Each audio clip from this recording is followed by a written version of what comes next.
कभी सोचा है कि एक देश की दौलत को कैसे नापा जाता है? इसका उत्तर सकल घरेलू उत्पाद या संक्षेप में जीडीपी में निहित है। ये सिर्फ बैंकों में पैसे गिनने की बात नहीं है, बल्कि इससे उलझन भरे आकलन को समझना है। जीडीपी वो कुल मूल्य है जो एक देश में एक निश्चित समय में बनाए गए सारे सामान और सेवाओं का होता है। इसमें किसान की फसलें, फैक्ट्री की गाड़ियां या एक टेक कंपनी की ऐप शामिल हैं। ये देश की वार्षिक आर्थिक स्थिति का मूल्यांकन है जो उत्पादकता दर्शाता है। अर्थशास्त्रियों और सरकारें ऐसे ही आर्थिक प्रदर्शन की माप करती हैं। हम इसे कैसे निकालते हैं? यह बस साधारण जोड़ तोड़ नहीं है।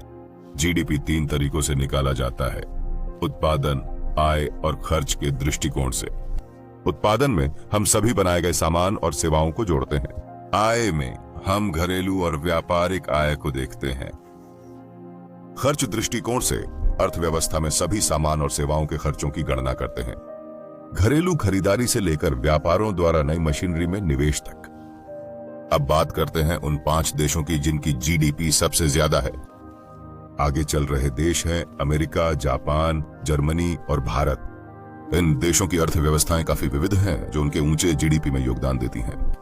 तो समझ लो, जीडीपी मतलब साल भर में देश के अंदर बने सभी सामान और सेवाओं की कुल कीमत होती है।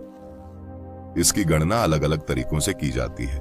सबसे ऊपर जीडीपी वाले देश हैं अमेरिका, चीन, जापान, जर्मनी और भारत।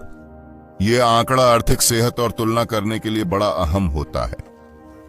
ये धन दौलत को दिखाता है, लेकिन ये इकलौता मापदंड नहीं है। आय की असमानता और जीवन की गुणवत्ता जैसे कारक भी देश की समृद्धि पर असर डालते हैं। तो अगली बार जब कोई देश की दौलत के बारे में बात करे तो समझ लो, शायद वो उसके सकल उत्पाद की तरफ इशारा कर रहा होगा।